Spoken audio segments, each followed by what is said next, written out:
Бекмамат Осмонов атындагы Жалал-Абад мамлекеттик университети.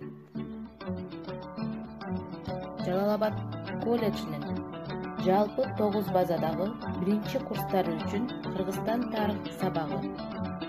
Бүгүнкү сабакта сиздер менен мен, окутуучу Осмонова Элиза Абдрашитова. Саламатсыздарбы? Анда бүгүнкү сабагыбызды баштасак. Сабагыбыздын темасы Кыргызстан кайра куруу жылдарында 1985-1990 жылдар. Бүгүнкү сабагыбыздын максаты: 1. Кыргызстандын кайра куруу жылдарындагы коомдук саясий турмушу жөнүндө маалымат аласыңар. 2. Кыргызстандын кайра куруу жылдарындагы экономикасын талкуулайсыңар. 3. Айыл чарбасын рынок мамилелерине өткөрүүнүн тарыхый маанисин аныктайсыңар. Бүгүнкү сабагыбыздын темасы боюнча маанилүү тарыхый окуяларга кайрылсак. СССРдин, анын ичинде Кыргызстандын коомдук саясий турмушунда 80-жылдардын ортосунда маанилүү окуялар болуп өткөн. Ачыгын айтканда, Совет өкмөтү канчалык жашырса дагы кризис өлкөнүн саясий чөйрөсүн, экономикалык, идеологиялык чөйрөсүн каптаган. Муну менен катар Советтер Союзунун эл аралык аренадагы деңгээли төмөндөй баштаган. Мына ушундай кырдаалда 1985-жылы 11 мартта КПСС-ПКнын генералдык секретарлыгына Михаил Сергеевич Горбачев шайланган. Горбачев бийликке келгенден кийин Советтер Союзунда кризистик абалды оңдоо, саясий жактан, экономикалык жактан, ошол социализмди идеологиялык жактан кризистен алып чыгуу максатын көздөп, Советтер Союзунда кайра куруу саясатын жарыялаган. Сталин Лениндик социализмди, Лениндин пландан четтеп кеткен деген маанайда бардык жерде сталинизмди критикалоо башталган. Мына ошентип кайра куруу СССРде Горбачевдун демилгеси менен жүргүзүлгөн. Саясий жана экономикалык реформалар кайра курууга партиянын эски кадрлары каршы турган. Анткени бул система негизинен СССРдин тоталитардык системасын өзгөртүүгө багытталган болчу. Партиялык мамлекеттик жетекчиликтеги коррупцияны жоюш үчүн адегенде Брежневдик саясатка өтө берилген бир катар ишмерлер бийликтен четтетилип, алардын ордун жаңы көз караштагы адамдар ээлеген. Партиялык жетекчиликти жаңылоо бүтүндөй өлкө боюнча жүргөн. 1985-жылы чейрек кылымга жакын Кыргызстан Компартиясынын Борбордук комитетин жетектеген Турдакун Усубалиев кызматынан бошотулуп, анын ордуна Абсамат Масалиев шайланган. Горбачевдун кайра куруу саясаты төмөндөгүдөй урандар менен башталган. 1986-жылы КПССтин 27-чи съездинде СССРдин 1986-жылдан 2000-жылга чейинки мезгилдеги экономикалык жана социалдык өнүгүшүнүн негизги багыттары кабыл алынган. Съезддин документтери Горбачев баштаган тездетүү багытынын негизги милдеттерин бекиткен. Ал эми 1987-жылы январь айында Горбачев КПСС-ПКнын пленумунда айкындуулук деген жаңы саясатын жарыялаган. 1988-жылы июндагы КПССтин 19-чу партиялык конференциясында Горбачев өлкөнүн саясий системасын реформалоого, гумандуу, демократиялык социализмдин моделин бекемдөөгө аракет жасаган.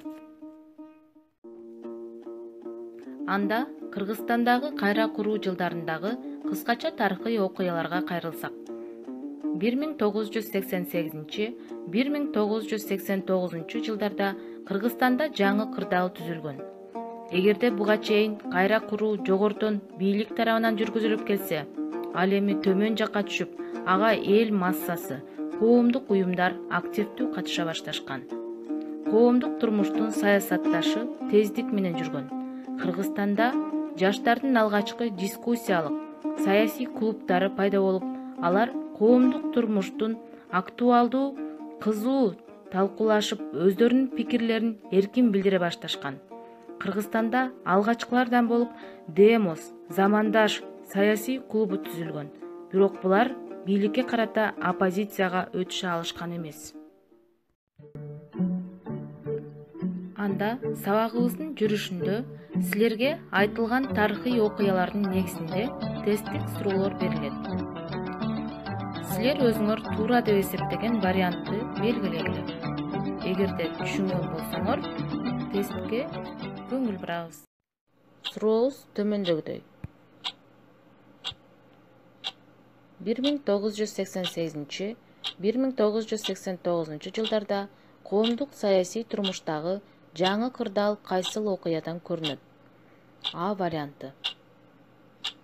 Жаштардын алгачкы дискуссиялык саясий клубтарынын пайда болушу. Б вариант. Партиялык мамлекеттик бийликтеги жетекчилердин алмашышы. В вариант. Жыргалчылык турмуштан. Анда суроого туура жооп А варианты жаштардын алгачкы дискуссиялык саясий клубтарынын пайда болушу. Кыргызстандагы улуттук кыймылдын күч алышына төмөндөгү окуялар мисал болгон. Жаштардын массалык жер басып алуулары. 1989 жылы жаз айларында Кыргызстанда улуттук кыймыл күч алган. Кыргыз жаштары массалык түрдө жер участокторун өз алдынча ээлеп ала баштаган. Бул республиканын жетекчилиги үчүн күтүлбөгөн окуя болгон. Кыргызстан жаштары Ашар, Ош аймагы, Адолат коомдоруна биригишип, өз алдынча жер алып, үй куруучулардын кызыкчылыктары үчүн күрөшө баштаган. Кыргыз тили мамлекеттик тил катары жарыяланышы. 1989 жылы 23 сентябрда кыргыз тили жөнүндөгү мыйзам кабыл алынган. Анда кыргыз тили мамлекеттик тил деп жарыяланган.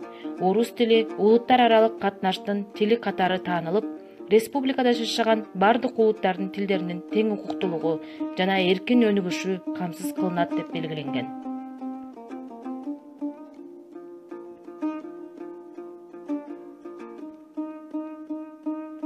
Коомдук уюмдардын пайда болушу.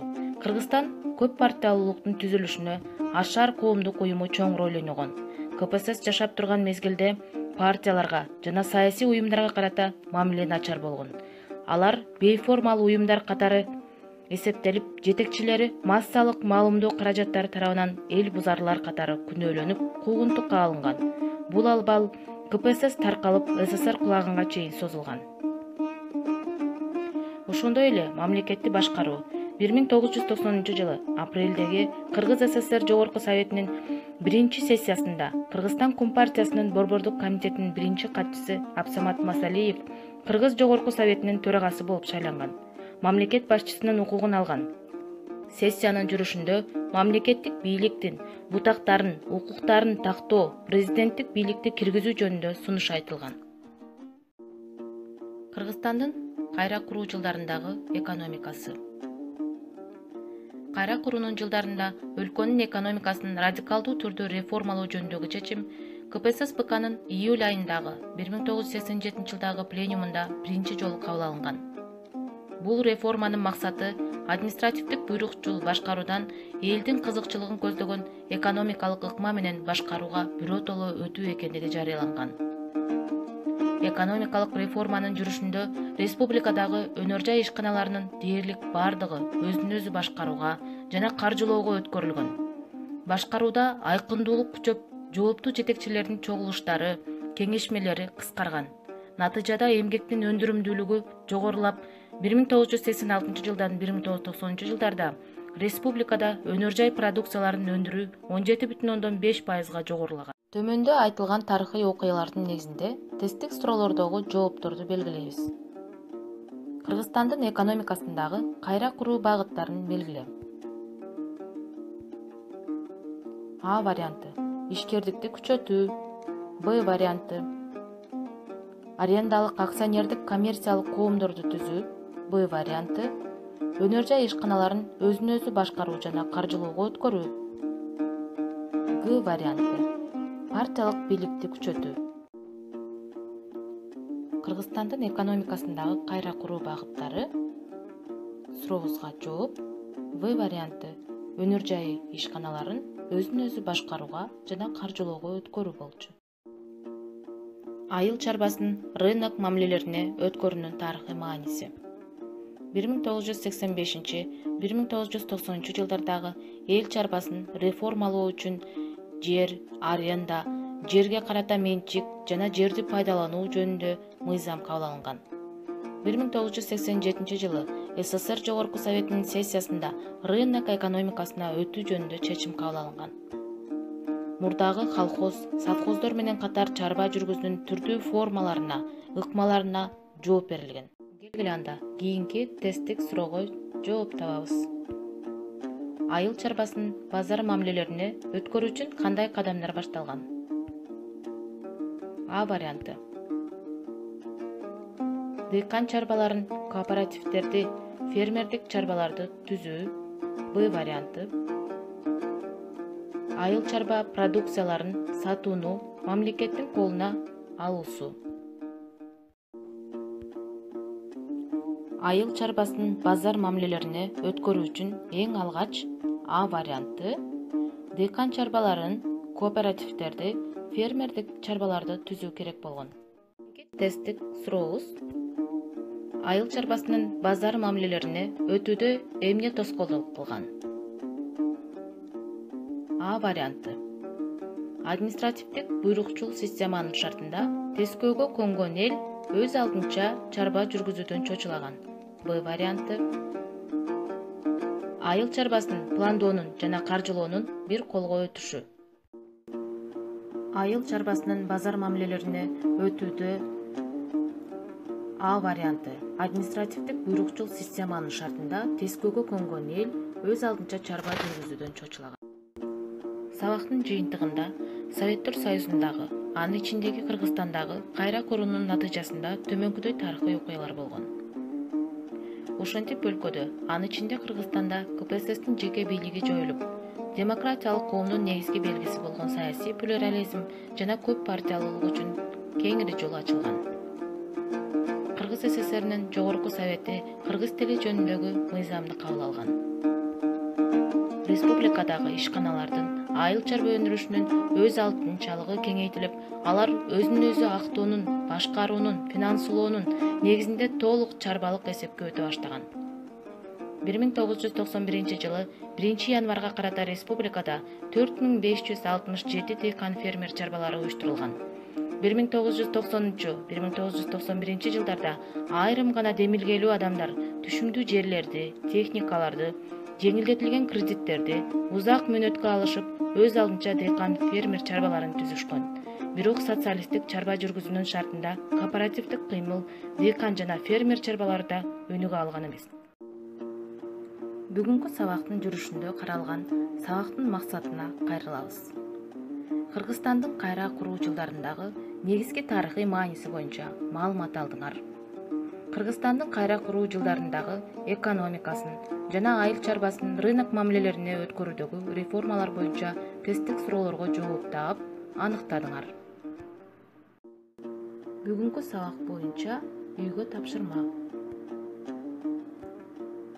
Суроолорго жооп жазуу. Биринчи суроо. Өлкөнүн саясий турмушун реформалоо кандай жүргөн? Экинчи суроо. Кыргызстандагы улуттук аң сезимдин ойгонушун эмнеден билсек болот? Үчүнчү суроо.